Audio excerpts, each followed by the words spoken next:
Hello दोस्तों, स्वागत करता हूं आप सभी का अपना YouTube channel best rankers study पे। तो फ्रेंड्स, आप सभी का अपना इस YouTube channel best rankers study में बहुत बहुत स्वागत करता हूं।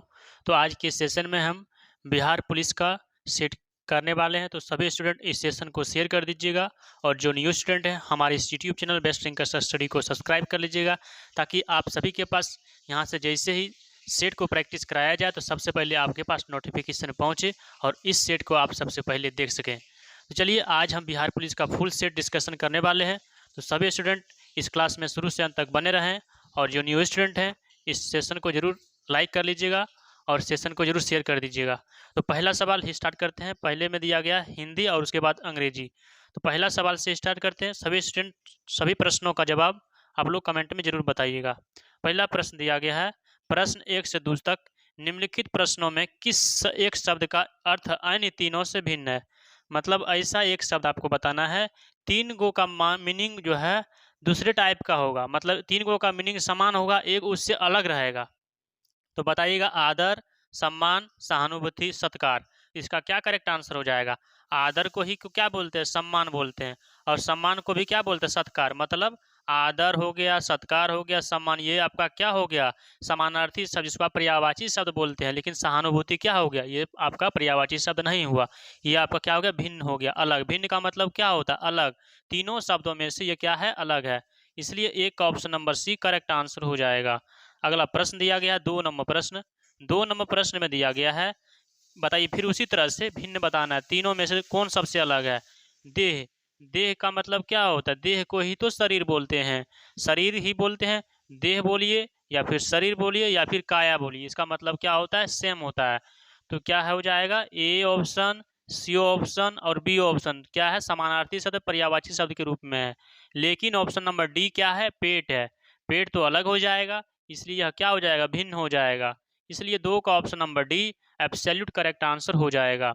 अगला सवाल दिया गया है, पेट है जो शरीर का अंग है, लेकिन यह देह को भी शरीर बोलते हैं, शरीर को भी क्या है? इसका पर्यायवाची शब्द है, काया है, शरीर है, देह है। पेट तो शरीर का अंग है। नेक्स्ट सवाल दिया गया है 3 नंबर प्रश्न। 3 नंबर प्रश्न में दिया गया है, जिसे जीता ना जा सके, वाक्यांश के लिए एक शब्द क्या होता है? मान लीजिए कि आप कोई भी चीज नहीं जीत सकते हैं, उसको आप एक शब्द में किस प्रकार से आप बोल सकते हैं? अजय। अजय का मतलब क्या होता है? जिससे आप जीत नहीं सकते उसको आप क्या बोलते हैं? अजय। क्या होता है? अजय होता है। जिसका कोई शत्रु उत्पन्न ना हो उसको हम अजात शत्रु बोलते हैं। उसी तरीके से यहाँ है, जिसको हम जीत नहीं सकते उसको हम अजय बोलते हैं। इसलिए 3 का option number C correct answer हो जाएगा। 4 से 5 तक निर्देश दिया गया, निर्देश को ध्यानपूर्वक से पढ़िएगा। दिया गया सवाल में है, प्रश्न 4 से 5 तक निम्नलिखित शब्दों के समानार्थक। समानार्थक का मतलब आप लोग जानते हो कि समानार्थी शब्द होता है। तो यहाँ दिया गया सवाल में 4 नंबर प्रश्न। 4 नंबर प्रश्न में दिया गया है कि मीमांसा का समानार्थक शब्द क्या होता है? मीमांसा का समानार्थक क्या होता है? समानार्थक का मतलब ही होता है, पर्यायवाची शब्द ही होता है। तो मीमांसा का समानार्थक शब्द क्या होता है? ज्ञान होता है। ज्ञान बोलिए या फिर मीमांसा बोलिए, उसका क्या मतलब होता है? सेम सेंस होता है। इसलिए आपका करेक्ट आंसर 4 का ऑप्शन नंबर बी हो जाएगा। लेकिन समानार्थक के साथ साथ हमको यहाँ बी ऑप्शन टिक नहीं करना पड़ेगा। मीमांसा का क्या मतलब होता है? समानार्थक शब्द होता है ज्ञान, लेकिन इसका और भी होता है पर्यायवाची शब्द, विद्या, बुद्धि, सूचना होता है, बोध, शिक्षण भी होता है। लेकिन इसका क्या करेक्ट आंसर हो जाएगा? बुद्धि, आलोचना और ज्ञान, ये क्या है? सेम सेंस है, समान अर्थक देने वाले शब्द को ही समानार्थी शब्द कहते हैं। इसलिए यहाँ क्या हो जाएगा? इसका करेक्ट आंसर विवेचना हो जाएगा। ज्ञान को ही बुद्धि बोलते हैं, आलोचना बोलते हैं।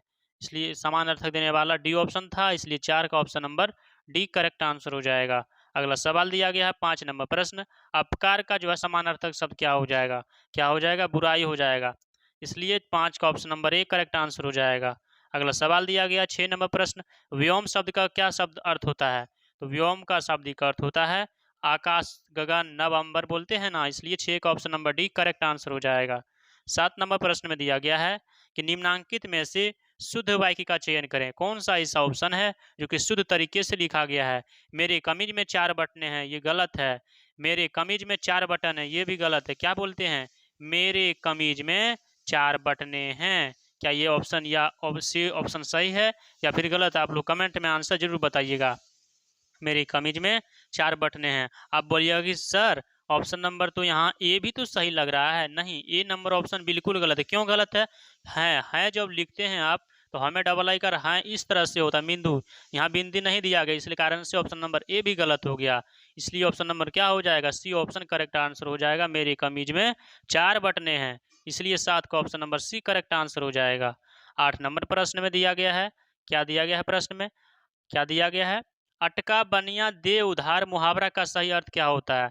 अटका बनिया दे उधार मुहावरा का सही अर्थ होता है बेचारगी में कष्ट सहना। क्या होता है, बेचारगी में कष्ट सहना का मतलब होता है अटका बनिया दे उधार। इसलिए 8 का option number C absolute correct answer हो जाएगा। अगला सवाल दिया गया है 9 नंबर प्रश्न। 9 नंबर प्रश्न में है कि निम्न में से कौन मृदुल का विपरीतार्थक शब्द है। विपरीतार्थक का मतलब होता है उल्टा शब्द, जिसको आप विलोम शब्द भी बोलते हैं। तो मृदुल का जो है आपको विपरीतार्थक शब्द बताना है। मृदुल का मतलब होता है क्या, कठोर होता है। मृदुल का विपरीतार्थक शब्द कठोर होता है, लेकिन मृदुल का मतलब क्या होता है, जो भंगुर होता है, जिसको आप तोड़ सकते हैं, मरोड़ सकते हैं। मृदुल का मतलब जो पूरा कोमल होता है। कोमल का अपोजिट क्या हो जाएगा, कठोर, कठिन, जिसको आप बोलते हैं। इसलिए 9 का ऑप्शन नंबर ये ऑप्शन करेक्ट आंसर होगा। ये ऑप्शन होगा, क्या होगा, कठोर होना चाहिए, कठिन नहीं होता। सरल का कठिन होता है, मृदुल का मतलब भंगुर, टूटने वाला, इसलिए यह क्या हो जाएगा, कठोर हो जाएगा। इसलिए 9 का option number D correct answer हो जाएगा। अगला सवाल दिया गया है 10 नंबर प्रश्न। 10 नंबर में है ऐसा अकाल जिसमें भिक्षा भी न मिले, तो इसको हम क्या बोलते हैं, ऐसा अकाल जिसमें भिक्षा भी न मिले उसको दुर्भिक्षा बोलते हैं। 10 का option number C correct answer हो जाएगा। 11 नंबर सवाल में है कि choose the nearest meaning of the word obligatory. क्या है, ऑब्लिगेटरी का मतलब इसका नियरेस्ट मीनिंग बताना है। तो ऑब्लिगेटरी का क्या मतलब होता है, रिक्वायर्ड, कंपलसरी, लॉ और कस्टम। क्या होता है, लॉ और कस्टम। तो रिक्वायर्ड हो जाएगा, रिक्वायर्ड हो जाएगा इसका नियरेस्ट मीनिंग। इसलिए इसका करेक्ट आंसर 11 का option number C absolute correct answer हो जाएगा। 12 नंबर सवाल में दिया गया है कि choose the opposite meaning of the word. जिस तरीके से आप हिंदी में बोलते थे कि इसका बताइए अपोजिट शब्द मतलब विलोम शब्द, विपरीतार्थक शब्द, उसी तरीके से यहाँ दिया गया है कि अकॉर्ड का आपको अपोजिट वर्ड बताना है। अकॉर्ड का मतलब क्या होता है, फॉर्मल एग्रीमेंट बिटवीन ग्रुप और पीपुल। ग्रुप का जो पीपुल होता है उसको फॉर्मल एग्रीमेंट करना है बिटवीन दोनों के बीच, तो इसका क्या हो जाएगा, कॉन्कॉर्ड हो जाएगा। इसलिए 12 का ऑप्शन नंबर डिस्कॉर्ड हो जाएगा। क्या हो जाएगा, डिकॉर्ड। इसके अकॉर्ड, अकॉर्ड का मतलब क्या होगा, एक दूसरे का आमने सामने अच्छी तरीके से बात करना। इसका अपोजिट यदि करेंगे तो क्या हो जाएगा, अपोजिट करेंगे डिस्कॉर्ड हो जाएगा, क्वारल। अकॉर्ड का मतलब समझौता करना होता है, तो डिस्कॉर्ड का मतलब लड़ाई करना, डिस्कॉर्ड करना। इसलिए क्योंकि हम यहाँ अपोजिट वर्ड बोल रहा था, इसलिए 12 का option number D correct answer हो जाएगा। 13 नंबर प्रश्न में दिया गया है fill in the blanks with suitable words. He is too dash to be deceived. वह इतना क्या है, he is too dash to be deceived. तो 13 का ऑप्शन नंबर क्या हो जाएगा, he is too intelligent to be deceived. मतलब वह इतना तेज है कि वह कोई भी चीज़ को तुरंत डिसीव्ड कर लेता है। इसलिए ऑप्शन नंबर डी हो जाएगा 13 का एब्सोल्यूट करेक्ट आंसर।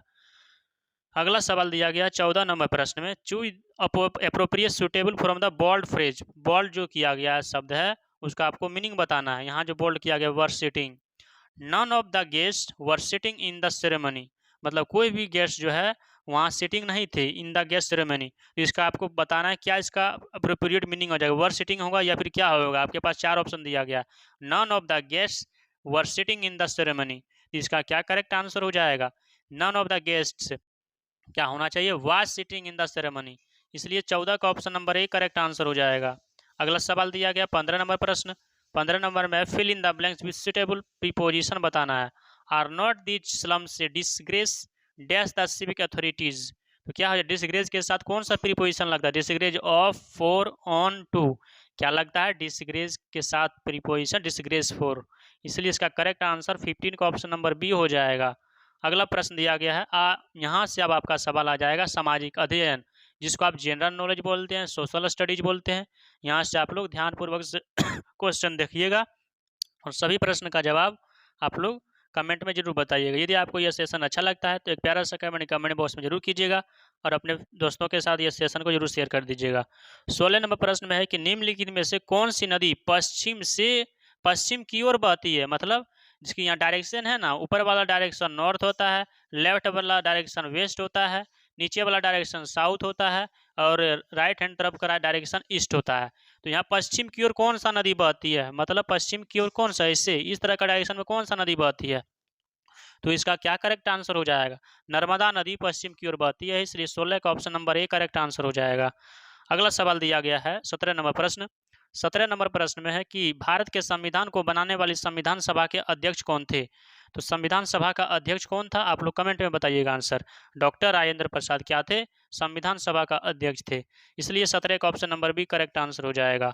अगला सवाल, यदि यही सवाल में आपसे पूछा जाता कि संविधान सभा के बनाने वाले अस्थायी अध्यक्ष कौन थे, तो आप लोग कमेंट में बताइएगा उसका आंसर क्या हो जाएगा। 18 नंबर प्रश्न में है, राज्य अपहरण नीति की शुरुआत निम्नलिखित किसके द्वारा किया गया था। तो राज्य अपहरण की नीति जो है लॉर्ड डलहौजी के द्वारा शुरू किया गया था, इसलिए सी ऑप्शन करेक्ट आंसर हो जाएगा। 19 नंबर सवाल में दिया गया है कि निम्नलिखित में से कौन सा ग्रह अतितापित है। कौन सा ग्रह अतितापित है, बुध ग्रह को क्या बोलते हैं, अतितापित ग्रह कहते हैं, इसलिए 19 का ऑप्शन नंबर 1 करेक्ट आंसर हो जाएगा। बुध जो है सूर्य का सबसे नजदीकी ग्रह है, यह सबसे छोटा भी ग्रह होता है, जिसके पास कोई भी क्या है, उपग्रह नहीं है। ये भी सवाल में आ सकता है कि कौन सा ग्रह के साथ कोई मतलब ग्रह के पास जो है कोई भी उपग्रह नहीं है, बुध के पास नहीं है। 20 नंबर प्रश्न में दिया गया है कि प्रोटीन का सबसे उच्च स्रोत कौन सा होता है। प्रोटीन जो है सबसे ज्यादा किससे मिलता है। 4 ऑप्शन आपके पास दिया गया है, कौन सा ऑप्शन करेक्ट आंसर हो जाएगा। दाल से क्या होता है, ज्यादा प्रोटीन मिलता है, इसलिए 20 का option number B correct answer हो जाएगा। अगला सवाल दिया गया है 21 नंबर में, बैंकिंग के क्षेत्र में सीबीएस संकेताक्षर समूह सी का क्या मतलब होता है। जैसे कि बैंकिंग के समूह में जो है सीबीएस होता है ना, उसमें से सी का क्या मतलब होता है, वही सवाल में पूछ रहा है। तो सी का क्या मतलब होता है, कोर होता है, सी फॉर कोर होता है, इसलिए 21 का ऑप्शन नंबर 1 करेक्ट आंसर हो जाएगा। 22 नंबर प्रश्न में दिया गया है, राज्य सरकार को सबसे अधिक राजस्व प्रदान करता है। तो राज्य सरकार को सबसे अधिक राजस्व प्रदान किससे होता है। बिक्री कर से, निगम कर से, सीमा शुल्क से, आबकारी टैक्स से, किससे होता है। इसका क्या करेक्ट आंसर हो जाएगा, बिक्री कर, इसलिए 22 का ऑप्शन नंबर 1 करेक्ट आंसर हो जाएगा। अगला सवाल दिया गया है 23 नंबर में, क्षोभ मंडल की मोटाई बढ़ सकती है, किस वजह से क्षोभ मंडल की मोटाई बढ़ सकती है, गर्मी में, इसलिए 23 का option number B correct answer हो जाएगा। अगला सवाल दिया गया है 24 नंबर में कि भारत के संविधान निर्माताओं ने निम्न में से कौन सा लक्षण अमेरिका के संविधान से ग्रहण किया है। तो कौन सा लक्षण जो अमेरिका के संविधान से ग्रहण किया है, तो किसका करेक्ट आंसर हो जाएगा। न्यायिक समीक्षा किया था, ये करेक्ट आंसर है। मौलिक अधिकार भी किया था, ये भी करेक्ट आंसर है। सर्वोच्च न्यायालय के न्यायाधीशों के पद से हटाने की प्रक्रिया, तीनों करेक्ट आंसर है। तो तीनों आपको टिक नहीं करना है, सिर्फ आपको उपयुक्त ऑप्शन डी में दिया गया है, इसलिए आप इसको टिक कर सकते हो, ऑप्शन नंबर डी, 24 का ऑप्शन नंबर डी हो जाएगा। अगला सवाल दिया गया है 25 नंबर में कि भारतीय संस्कृति का स्वर्ण युग कहा जाता है। तो भारतीय संस्कृति का स्वर्ण युग किसको कहा जाता है। गुप्त काल को भारतीय संस्कृति का स्वर्ण युग कहा जाता है, इसलिए 25 का option number B absolute correct answer हो जाएगा। 26 नंबर प्रश्न में दिया गया है, निम्न में से किसने टाका अथवा रुपया से अभिहित चांदी का मुद्रा का प्रवर्तन किया था। किसने किया था, शेरशाह सूरी ने जो है टका और रुपया के अभिहित चांदी का मुद्रा का प्रवर्तन किया था, इसलिए 26 का ऑप्शन नंबर 1 करेक्ट आंसर हो जाएगा। अगला सवाल दिया गया है 27 नंबर प्रश्न में, 27 नंबर सवाल में है कि अंतर्राष्ट्रीय तिथि रेखा कौन है। तो आप जानते होंगे कि अंतर्राष्ट्रीय तिथि रेखा जो होता है 180 डिग्री पूर्वी देशांतर होता है, इसलिए 27 का option number D correct answer हो जाएगा। अगला प्रश्न दिया गया 28 नंबर में, निम्न में से कौन सा संयुक्त राष्ट्र संघ के सुरक्षा परिषद के अस्थायी सदस्य नहीं है। यूएनओ का अस्थायी सदस्य कौन सा देश नहीं है, आपके पास 4 ऑप्शन दिया गया है, कौन सा देश नहीं है, स्पेन नहीं है, इसलिए 28 का option number D correct answer हो जाएगा। अगला सवाल दिया गया 29 नंबर प्रश्न में, निम्न में से कौन सा एक नवरत्न सार्वजनिक क्षेत्र का संगठन नहीं है। सार्वजनिक क्षेत्र का संगठन कौन सा एक सदस्य नहीं है, कौन सा संगठन नहीं है। बैंक ऑफ इंडिया क्या है, सार्वजनिक क्षेत्र का संगठन नहीं है, इसलिए 29 का option number D correct answer हो जाएगा। 30 नंबर प्रश्न में दिया गया है, क्या दिया गया प्रश्न में, भारतीय संविधान का कौन सा अनुच्छेद राज्य सरकार को ग्राम पंचायत के संगठन का निर्देश देता है। कौन सा अनुच्छेद है, अनुच्छेद नंबर 40 जो ग्राम पंचायत के गठन के बारे में बात किया गया है, इसलिए 30 का ऑप्शन नंबर 1 करेक्ट आंसर हो जाएगा। 31 नंबर प्रश्न में दिया गया है, कौन सी ग्रैंड स्लैम टेनिस चैंपियनशिप घास के मैदान पर खेला जाता है। तो घास के मैदान पर कौन सा ग्रैंड स्लैम को खेला जाता है, विंबलडन को घास के मैदान पर खेला जाता है, इसलिए 31 का option number B correct answer हो जाएगा। अगला सवाल दिया गया है 32 नंबर प्रश्न, आर्कीपेलागो का आशय क्या है। आर्कीपेलागो का क्या आशय है, तो क्या इसका आशय है, पठार नहीं है, ये क्या है, द्वीप है, इसलिए 32 का option number B correct answer हो जाएगा। 33 नंबर प्रश्न में दिया गया है कि मिट्टी और पहाड़ी के टुकड़ों मिट्टी और पत्थर के टुकड़ों का पहाड़ी की तल की ओर गमन करना क्या कहलाता है। सवाल में कि मिट्टी और पत्थर का जो टुकड़ा होता है पहाड़ी की तल की ओर जो गमन कर जाता है उसको हम क्या बोलते हैं, उसको क्या बोलते हैं, मृदा अपरदन बोलते हैं। इसलिए 33 का option number A correct answer हो जाएगा। अगला सवाल दिया गया 34 नंबर प्रश्न में कि भूमि सुधार के अंतर्गत कौन नहीं आता है। तो भूमि सुधार के अंतर्गत क्या नहीं आता है, किसानों को घर बनाने की ऋण नहीं आता है। इसलिए 34 का option number D correct answer हो जाएगा। अगला सवाल दिया गया है 35 नंबर प्रश्न, बगदाद किस नदी के किनारे स्थित है। बगदाद जो है टाइग्रिस नदी के किनारे स्थित है। इसलिए 35 का option number B absolute correct answer हो जाएगा। मैं ऐसा उम्मीद करता हूं कि आप सभी स्टूडेंट को बहुत अच्छी तरीके से समझ में आ रहा होगा। 36 नंबर प्रश्न में है कालिदास किस शासक के समकालीन थे। कालिदास जो है चंद्रगुप्त द्वितीय के समकालीन थे। इसलिए 36 का option number D correct answer हो जाएगा। 37 नंबर सवाल में है कि सूर्य से दूरी के अनुसार सबसे अंतिम ग्रह कौन सा है। सूर्य से जब दूरी होता है उसके अनुसार या सूर्य की दूरी के अनुसार सबसे अंतिम ग्रह कौन सा है, नेपच्यून है। इसलिए 37 का option number C correct answer हो जाएगा। 38 नंबर प्रश्न में दिया गया है, क्या दिया गया है, सूर्य के चारों ओर चक्कर लगाने वाले ग्रहों का पथ क्या कहलाता है। जो सूर्य के चारों ओर चक्कर लगाता है ग्रह उसको क्या बोलते हैं, दीर्घवृत्तीय कहते हैं। इसलिए सी ऑप्शन करेक्ट आंसर हो जाएगा। 39 नंबर सवाल में मौर्य वंश का सबसे अंतिम शासक कौन सा था। सबसे अंतिम शासक बृहद्रथ था। इसलिए 39 का option number D correct answer हो जाएगा। अगला सवाल दिया गया 40 नंबर प्रश्न। 40 नंबर प्रश्न में क्या दिया गया है, सवाल में है कि संयुक्त राष्ट्र संघ ने सब के लिए शिक्षा का लक्ष्य कब तक के लिए घोषित किया गया है। संयुक्त राष्ट्र संघ किसको बोलते हैं, यूएनओ को ही बोलते हैं। यूएनओ जो है सब के लिए शिक्षा का लक्ष्य कब तक उसने रखा था, 2015 तक रखा था। इसलिए 40 का option number C correct answer हो जाएगा। 41 नंबर सवाल में दिया गया है, क्या दिया गया सवाल में है, the Sea of Tranquillity. The Sea of Tranquillity कहाँ अवस्थित है। तो द सी ऑफ ट्रैंक्विलिटी चंद्रमा पर अवस्थित है। 41 का ऑप्शन नंबर डी हो जाएगा करेक्ट आंसर। नेक्स्ट सवाल दिया गया है 42 नंबर प्रश्न, सूर्य किरण को पृथ्वी तक पहुंचने में कितना समय लगता है। कितना समय लगता है, 8 मिनट का समय लगता है सूर्य किरण को पृथ्वी तक पहुंचने में। अगला सवाल दिया गया है 43 नंबर सवाल में, सूर्य तारों के जिस परिवार से संबंधित है उसे किस नाम से जाना जाता है।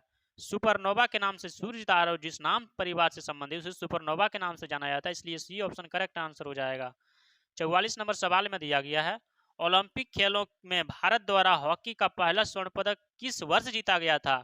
ओलंपिक जब भारत खेला था सबसे पहला पदक कौन सा वर्ष जो है भारत जीता था, कौन सा वर्ष जीता था, 1928 ईस्वी में। इसलिए 44 का option number B correct answer हो जाएगा। 45 नंबर प्रश्न में दिया गया है निम्नलिखित में से ऐसे कौन से राष्ट्रपति थे जो all India railway men's federation से संबंधित थे। कौन सा ऐसा राष्ट्रपति थे जो all India railway men's federation से संबंधित थे। तो इसका क्या करेक्ट आंसर हो जाएगा, वी गिरी। इसलिए 45 का option number D correct answer हो जाएगा। अगला सवाल दिया गया 46 नंबर प्रश्न, निम्नलिखित में से किस राज्य की सीमा चीन से जुड़ी हुई है।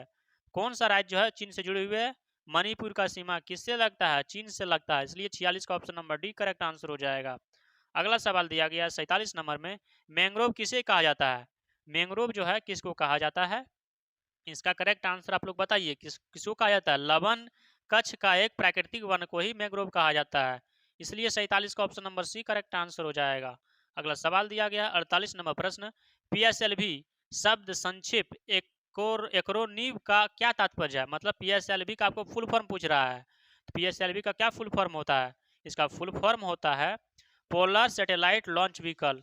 इसका क्या फुल फॉर्म होता है, पोलर सैटेलाइट लॉन्च व्हीकल। किसका फुल फॉर्म होता है, पीएसएलवी का फुल फॉर्म होता है। इसलिए 48 का option number B correct answer हो जाएगा।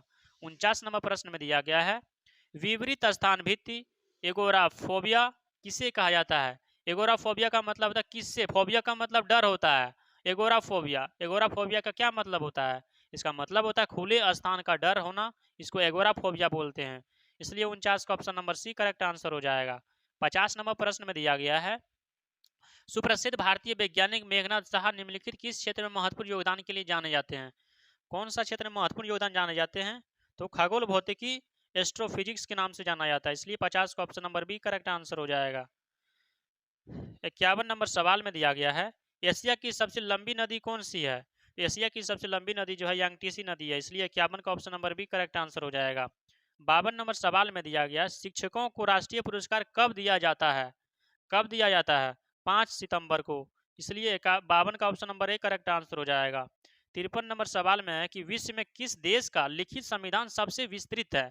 तो हम जानते हैं कि विस्तृत सबसे ज्यादा विस्तृत कौन सा देश का संविधान जो है सबसे विस्तृत है, तो अमेरिका का संविधान जो है अमेरिका नहीं, भारत का संविधान जो है विश्व का सबसे बड़ा विस्तृत लिखित संविधान बोला तब भारत होगा, इसलिए 53 का option number D correct answer हो जाएगा। 54 नंबर सवाल में दिया गया है कि इन दो तिथियों को क्रमशः दिन और रात बराबर होती है। तो दिन और रात कौन सा तिथि को बराबर होता है, आप लोग कमेंट में आंसर बताइएगा कब होता है। 21 मार्च और 23 सितंबर को दिन और रात बराबर होता है, इसलिए इसका correct answer option number B हो जाएगा 54 का। 55 नंबर सवाल में दिया गया है भारत का national atlas and thematic mapping organisation निम्नलिखित में से किस स्थान पर अवस्थित है। कौन सा स्थान अवस्थित है, कोलकाता में, इसलिए option C option correct answer हो जाएगा। ताजमहल कहाँ अवस्थित है, ताजमहल जो आगरा उत्तर प्रदेश में अवस्थित है, 56 का option number B correct answer हो जाएगा। 57 नंबर सवाल में दिया गया निम्नलिखित में से किसने ब्रिटिश सरकार के प्रशासनिक कार्य संपादन को सरल बनाने के लिए भारत में शिक्षा के माध्यम के रूप में अंग्रेजी का प्रारंभ किया था। किसने अंग्रेजी प्रारंभ किया था, आप लोग करेक्ट आंसर बताइएगा। लॉर्ड माइकाले जो है अंग्रेजी प्रारंभ किया था शिक्षा का, इसलिए इसका correct answer option number B हो जाएगा। 58 नंबर सवाल में दिया गया है निम्नलिखित किस वर्ष भारत में ईस्ट इंडिया कंपनी का प्रशासन समाप्त, भारतीय प्रशासन का नियंत्रण सीधा ब्रिटिश ताज के अंतर्गत हस्तांतरित कर दिया गया था। कब किया गया था, आप लोग कमेंट में आंसर बताइएगा। इसका करेक्ट आंसर क्या हो जाएगा, 1858 ईस्वी को, इसलिए इसका सी ऑप्शन करेक्ट आंसर हो जाएगा। 59 नंबर सवाल में दिया गया है राज्यसभा द्वारा लोकसभा को धन विधेयक कितने समय पर लौटा दिया जाना चाहिए। कितने समय पर लौटा दिया जाना चाहिए, 14 दिन के अंदर, इसलिए 59 का option number C correct answer हो जाएगा। नेक्स्ट सवाल दिया गया है 60 नंबर प्रश्न में जंप बॉल शब्द निम्नलिखित में से किससे संबंधित है। जंप बॉल जो है निम्नलिखित में से किससे संबंधित, जंप बॉल को क्या बोलते हैं, बास्केटबॉल बोलते हैं, इसलिए 60 का option number C correct answer हो जाएगा। नेक्स्ट सवाल दिया गया है, अब आपका सवाल यहाँ से जनरल साइंस का सवाल हो जाएगा, जिसको आप जीएस बोलते हैं। क्या बोलते हैं, जीएस, मतलब साइंस जिसको बोलते हैं। तो आप लोग देखिएगा साइंस का सवाल दिया गया प्रश्न में है। पहला प्रश्न मानक तापमान और दाब पर किसी द्रव की मात्रा प्रति इकाई आयतन क्या कहलाता है। तो क्या कहलाता है, प्रति आयतन इकाई द्रव्यमान का घनत्व कहा जाता है, इसलिए option number B correct answer हो जाएगा। 62 नंबर सवाल में दिया गया है गिरती हुई जल की बूंदें गोल बन जाती है जिस कारण जल का निम्नलिखित गुण होता है।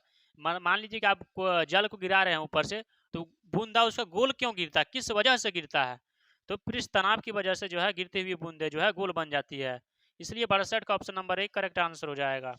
63 नंबर सवाल में दिया गया है यथार्थ दाब निम्नलिखित किसके बराबर होता है।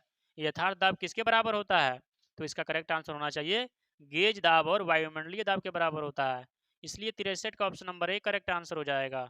64 नंबर प्रश्न में दिया गया है किसी जल निमग्न पृष्ठ पर परिणामी बल जिस बिंदु पर कार्य करता है क्या कहलाता है। क्या कहलाता है, उत्प्लावन बल कहलाता है, इसलिए केंद्र कहलाता है, उत्प्लावन केंद्र कहलाता है, इसलिए इसका correct answer option number D हो जाएगा। अगला सवाल दिया गया 65 नंबर प्रश्न। 65 में दिया गया उत्प्लावकता निम्नलिखित पर निर्भर करती है। उत्प्लावकता किस पर निर्भर करती है, विस्थापित द्रव का भार के पर निर्भर करती है, इसलिए option number B correct answer हो जाएगा। अगला सवाल दिया गया 66 नंबर प्रश्न नियत आयतन पर गैस की इकाई द्रव्यमान का तापमान 1 डिग्री सेल्सियस बढ़ाने के लिए आवश्यक उष्मा की मात्रा क्या कहलाती है। नियत आयतन पर विशिष्ट उष्मा कहलाती है, इसलिए 66 का option number A correct answer हो जाएगा। 67 नंबर प्रश्न में दिया गया है सुरक्षा बल का क्या काम होता है। सुरक्षा बल जो लगाया जाता है उसका क्या काम होता है, उसका काम होता है कि बॉयलर के भीतर भाप का दाब जब कार्य चालन दाब से अधिक हो जाए तब भाप को बाहर निकालना होता है, इसलिए 67 का option number A correct answer हो जाएगा। अगला सवाल दिया गया है 68 नंबर प्रश्न। 68 नंबर प्रश्न में क्या दिया गया है, इस सवाल में दिया गया है कि पदार्थ का वह गुण जिसके कारण उसमें विरूपण अस्थायी तौर पर रह जाता है उसको क्या कहा जाता है, उसको सुघट्यता कहा जाता है, इसलिए 68 का option number D correct answer हो जाएगा। 69 नंबर सवाल में दिया गया है कि चालक का प्रतिरोध होता है। चालक का प्रतिरोध क्या होता है, चालक का प्रतिरोध इसकी लंबाई के समानुपाती भी नहीं होता है, अनुप्रस्थ प्रतिच्छेदी क्षेत्रफल की भी अनुक्रमानुपाती नहीं होती है, पदार्थ की प्रतिरोधकता के समानुपाती होती है, नहीं होती है, मतलब कोई भी ऑप्शन इसमें नहीं दिया गया है, इसलिए 69 का option number D correct answer हो जाएगा। 70 नंबर सवाल में दिया गया है, निम्नलिखित की कार्यप्रणाली में पीजो इलेक्ट्रिक प्रभाव का प्रयोग किया जाता है। किसके कारण पीजो इलेक्ट्रिक का प्रभाव का प्रयोग किया जाता है? तो लाउड स्पीकर नहीं, माइक्रोफोन ये भी नहीं होता है, एम्पलीफायर नहीं, इसमें से कोई भी ऑप्शन नहीं दिया गया है। इसलिए 70 का जो है option number D correct answer हो जाएगा। अगला सवाल दिया गया 71 नंबर प्रश्न में। 71 नंबर प्रश्न में क्या हो जाएगा? इस सवाल में दिया गया है, अस्थायी चुंबक को जब दो भागों में तोड़ा जाता है तो क्या कहलाता है? तो क्या कहलाता है? इसका करेक्ट आंसर क्या होगा? दोनों भागों के चुंबक समाप्त हो जाता? नहीं, ये तो नहीं होता है। प्रत्येक भाग में एक दक्षिण ध्रुव और एक उत्तरी ध्रुव हो जाता है, बिल्कुल सही बात। इसलिए इसका correct answer option number B हो जाएगा। अगला सवाल दिया गया 72 नंबर प्रश्न, विद्युत परिपथ में निम्नलिखित मापने के लिए अमीटर का प्रयोग किया जाता है। अमीटर किस लिए प्रयोग करते हैं? तो इसको हम प्रयोग करते हैं धारा को मापने के लिए, करंट को मापने के लिए प्रयोग करते हैं अमीटर को। इसलिए 72 का ये ऑप्शन करेक्ट आंसर हो जाएगा। 73 नंबर सवाल में दिया गया है, उच्च तापमान निम्नलिखित द्वारा नापे जाते हैं। उच्च तापमान किसके द्वारा नापा जाता है? ताप विद्युत पायरोमीटर के द्वारा नापा जाता है। इसलिए 73 का option number C correct answer हो जाएगा। अगला सवाल दिया गया है 74 नंबर प्रश्न, मानव शरीर से गुजरने वाली धारा का परिमाण यदि निम्नलिखित हो तब आघात की अनुभूति नहीं होगी। क्या इसका करेक्ट आंसर हो जाएगा? किस वजह से आघात की अनुभूति नहीं होगी? 8 से 15 mm। इसलिए 74 का option number C correct answer हो जाएगा। अगला सवाल दिया गया 75 नंबर प्रश्न, विद्युत माप यंत्रों में विद्युत ऊर्जा निम्नलिखित में रूपांतरित करती है। किस में रूपांतरित करती है? यांत्रिक ऊर्जा में। इसलिए 75 का option number B correct answer हो जाएगा। 76 नंबर सवाल में दिया गया है, चंद्रमा के पृष्ठ पर अंतरिक्ष यात्री एक दूसरे से बात क्यों नहीं कर सकते हैं? चंद्रमा के पृष्ठ पर जो है अंतरिक्ष यात्री एक दूसरे बात क्यों नहीं कर सकते हैं? क्योंकि ध्वनि तरंगों को अवशोषण हो जाता है? नहीं, ये गलत बात। ध्वनि तरंगों निर्वात में आगे बढ़ नहीं सकती है, बिल्कुल सही बात। इसलिए 76 का option number B correct answer हो जाएगा। अगला सवाल दिया गया पीतल। पीतल का जो है एक किसका मिश्र धातु होता है? पीतल जो है किसका एक मिश्र धातु होता है? इसका कॉपर और जिंक का होता है। कॉपर और जिंक का होता है पीतल। इसलिए 77 का option number B correct answer हो जाएगा। अगला सवाल दिया गया 78 नंबर प्रश्न। 78 नंबर प्रश्न में क्या दिया गया है, कोई इलेक्ट्रॉन जब किसी चुंबकीय क्षेत्र से होकर गुजरता है क्या कहलाता है? क्या कहलाता है? वेग और ऊर्जा नियत रहता है इसका। इसलिए 78 का option number D correct answer. जब कोई इलेक्ट्रॉन किसी चुंबकीय क्षेत्र से होकर गुजरता है उसका वेग और ऊर्जा नियत रहता है, वो वेग और ऊर्जा नहीं बदलता है। नेक्स्ट सवाल दिया गया 79 नंबर प्रश्न में। 79 नंबर प्रश्न में दिया गया है कि नाभिकीय रिएक्टरों में मंदक के रूप में प्रयोग किया जाता है। नाभिकीय रिएक्टरों के मंदक के रूप में किसको प्रयोग किया जाता है? भारी जल को प्रयोग किया जाता है। इसलिए 79 का option number D correct answer हो जाएगा। 80 नंबर सवाल में दिया गया है, साधारण तापमान पर जल द्रव के रूप में और हाइड्रोजन सल्फाइड गैस के रूप में हो जाती है, तो इस कारण निम्नलिखित की विद्यमानता होती है। किसकी विद्यमानता होती है बताइएगा? तो होता है जल में हाइड्रोजन बंधन बन जाता है। इसलिए 80 का option number D correct answer हो जाएगा। अगला सवाल दिया गया 81 नंबर प्रश्न। 81 नंबर प्रश्न में है, संवेग के बदलाव की दर निम्नलिखित में किसके समानुपाती होता है? संवेग का जो क्या होता है दर बदलाव हो जाता है किसके समानुपाती हो जाता है? बल के समानुपाती होता है। इसलिए 81 का option number B correct answer हो जाएगा। 82 नंबर सवाल में दिया गया है, उष्मागतिकी के प्रथम नियम के संबंध में निम्नलिखित में से कौन सा कथन सही नहीं है? आपको सही नहीं बताना है, कौन सा सही नहीं है। ब्रह्मांड की ऊष्मा, ये तो सही है। ऊर्जा एक रूप से दूसरे रूप में परिवर्तित किया है, तो ये भी सही है। दिया गया ऑप्शन नंबर सी में ऊर्जा एक रूप से दूसरे रूप में परिवर्तित नहीं किया जा सकता। इसलिए इसका करेक्ट आंसर क्या हो जाएगा? यही तो सही नहीं है। तो वही सवाल में पूछ रहा था क्या सही नहीं है, तो ऑप्शन नंबर सी जो है आपका सही नहीं है। इसलिए इसका करेक्ट आंसर हो जाएगा 82 का ऑप्शन नंबर सी। अगला सवाल दिया गया 83 नंबर सवाल में कि निम्नलिखित में से किस में चतुष्फलकीय संरचना नहीं होता है? तो चतुष्फलकीय संरचना ग्रेफाइट में नहीं होता है। इसलिए 83 का option number A correct answer हो जाएगा। 84 नंबर सवाल में दिया गया पराध्वनि चाल मापने के लिए प्रयुक्त इकाई क्या होता है? नॉट होता है। इसलिए 84 का option number A correct answer हो जाएगा। 85 नंबर प्रश्न में है, पौधों में प्रकाश संश्लेषण फोटोसिंथेसिस के दौरान कौन सी गैस निकलती है? कौन सी गैस निकलती है? तो इसका ऑक्सीजन गैस निकलती है। इसलिए 85 का option number C correct answer हो जाएगा। 86 नंबर सवाल में है, धूप की निम्नलिखित में से कौन सी किरणें सौर कुकर को गर्म करने में सहायता करता है? तो अवरक्त किरणें जो है सौर कुकर को गर्म करने में सहायक करता है। इसलिए ए ऑप्शन करेक्ट आंसर हो जाएगा। 87 नंबर सवाल में दिया गया है, ग्रंथि जो शरीर का तापमान बनाए रखती है वह क्या होता है? शरीर का तापमान जो बनाए रखता है उसको क्या कहते हैं? हाइपोथैलेमस कहते हैं। इसलिए 87 का option number C correct answer हो जाएगा। अगला सवाल दिया गया 88 नंबर प्रश्न। 88 नंबर सवाल में क्या दिया गया है? कार्बन की प्रतिशतता निम्नलिखित में से किसमें सबसे कम होता है? सबसे कम किसमें होता है? पीटवा लोहा में कम होता है, इसलिए D option correct answer. 89 number सवाल में है निम्नलिखित में से कौन सा ठोस है? तो कौन सा ऐसा ऑप्शन दिया गया कि इसमें ठोस दिया गया है? ग्रेफाइट क्या है? ठोस है, इसलिए 89 का option number B correct answer हो जाएगा। 90 नंबर सवाल में दिया गया है कंप्यूटरों के लिए आईसी चिप्स आमतौर पर निम्नलिखित में के लिए बनाए जाते हैं। किसके लिए बनाए जाते हैं बताइएगा? कंप्यूटर में जो आईसी चिप्स बनाया जाता है सिलिकॉन का बनाया जाता है, इसलिए 90 का option number C correct answer हो जाएगा। 91 से 100 नंबर प्रश्न तक आपका मैथमेटिक्स है। यहाँ देखते हैं मैथमेटिक्स में क्या है, आपको हिंट दे दिया जाएगा, उसके बाद उसके अनुसार आप बनाइएगा। देखिएगा यहाँ क्या दिया गया है। 91 नंबर प्रश्न में है कि एक आदमी 2 कुर्सियां 800 रुपया की कुछ लागत पर खरीदता है। लागत के मूल्य का 3/4 पर एक को बेचने पर और दूसरे को लागत के मूल्य का छोटा करना पड़ेगा इसको। अब आपको ऑप्शन दिखता होगा, तो बताइएगा इसका क्या करेक्ट आंसर हो जाएगा। दिया गया सवाल में है एक आदमी को 2 कुर्सियां 800 रुपया की कुछ लागत पर खरीदता है। लागत के 3/4 पर एक को बेचने पर और दूसरे को लागत के मूल्य का 4/3 पर बेचने पर उसे 25 रुपया का नुकसान होता है।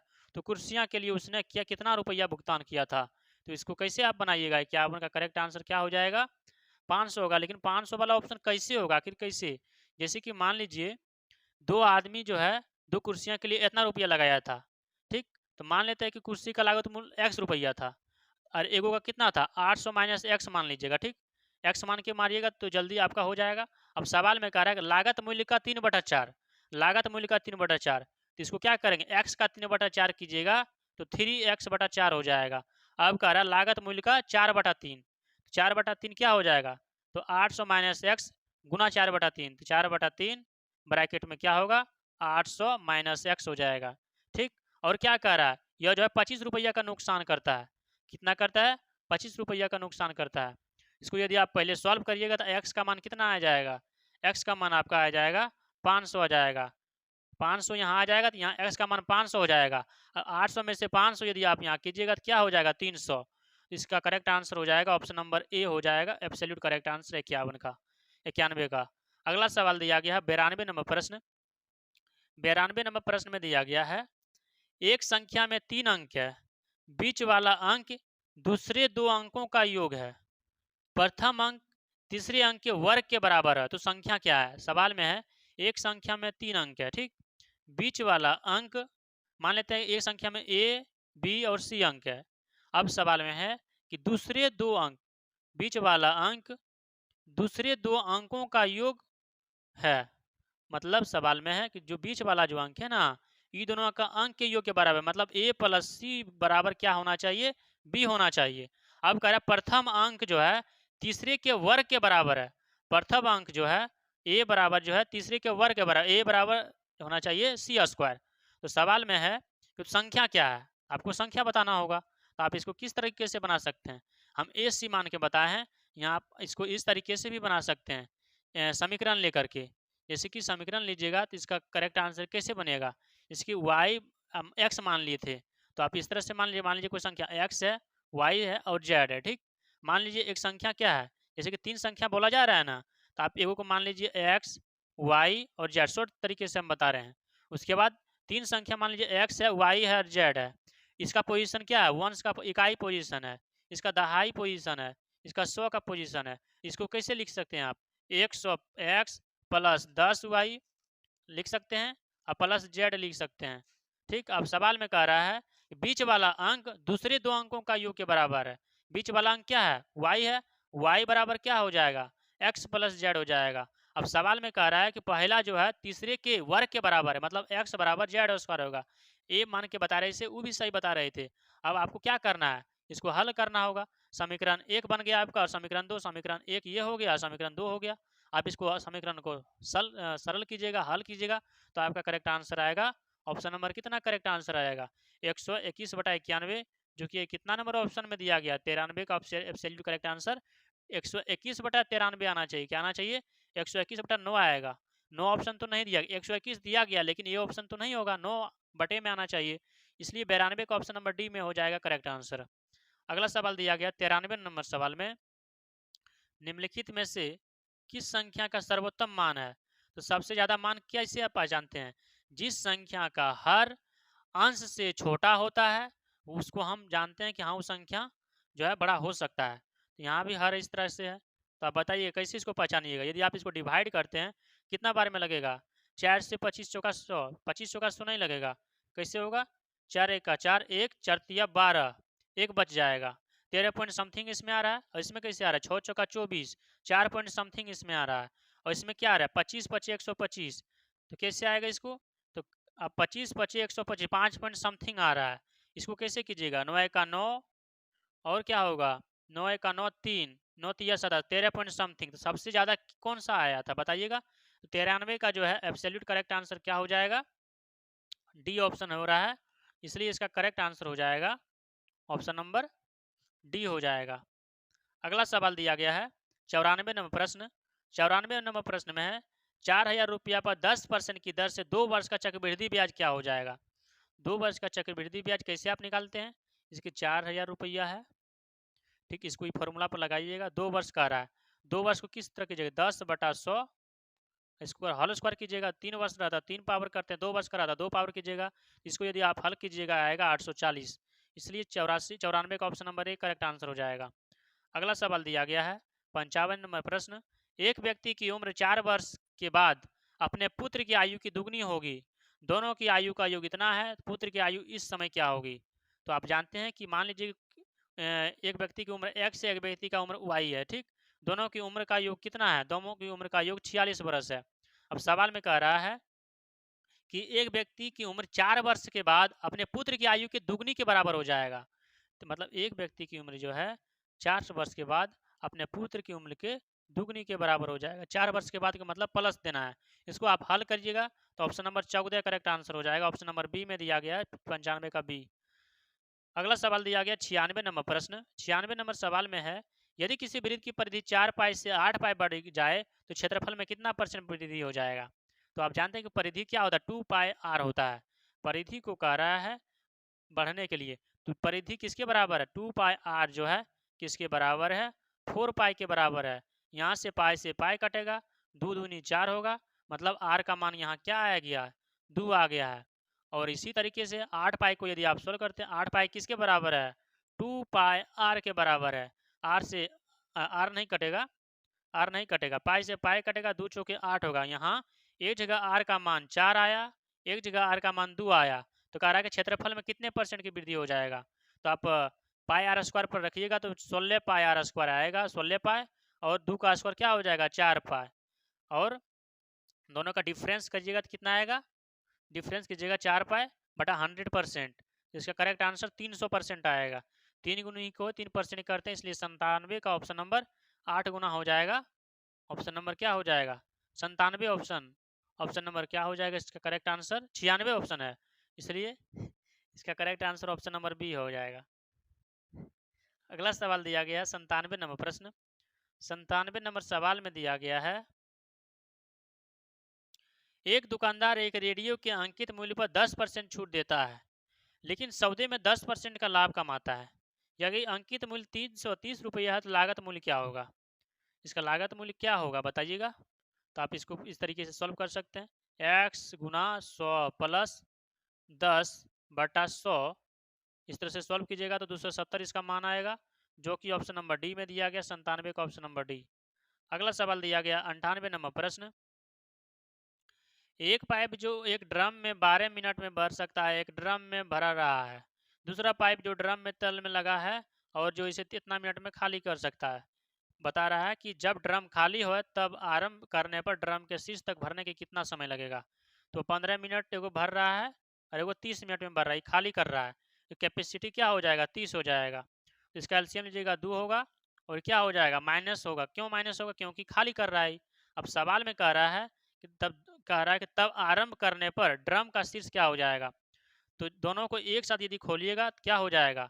30 यूनिट टैंक को 1 यूनिट एफिशिएंसी के साथ भरेगा, तो 30 मिनट में भरेगा। इसलिए इसका करेक्ट आंसर क्या हो जाएगा? 98 का ऑप्शन नंबर 98 का जो है एब्सोल्यूट करेक्ट आंसर 30 होगा। लेकिन 30 होना यहाँ क्या कह रहा है? तब आरंभ करने पर ड्रम का शीश कितना भर जाएगा, कितना भर जाएगा, भरने वाला बात बोल रहा है। तो हमको 1 से भाग नहीं देना होगा। क्या होगा? 1 से भाग नहीं देना होगा, हमको 2 से भाग देना, क्योंकि भरना है ना, भरने वाला तो कैपेसिटी 2 है। 2 से भाग देंगे तो 15 मिनट में भरेगा।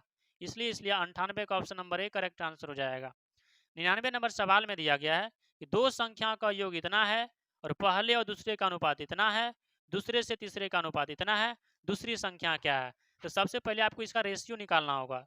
रेशियो निकालना होगा 1:2 कैसे आप निकालिएगा इसका रेशियो?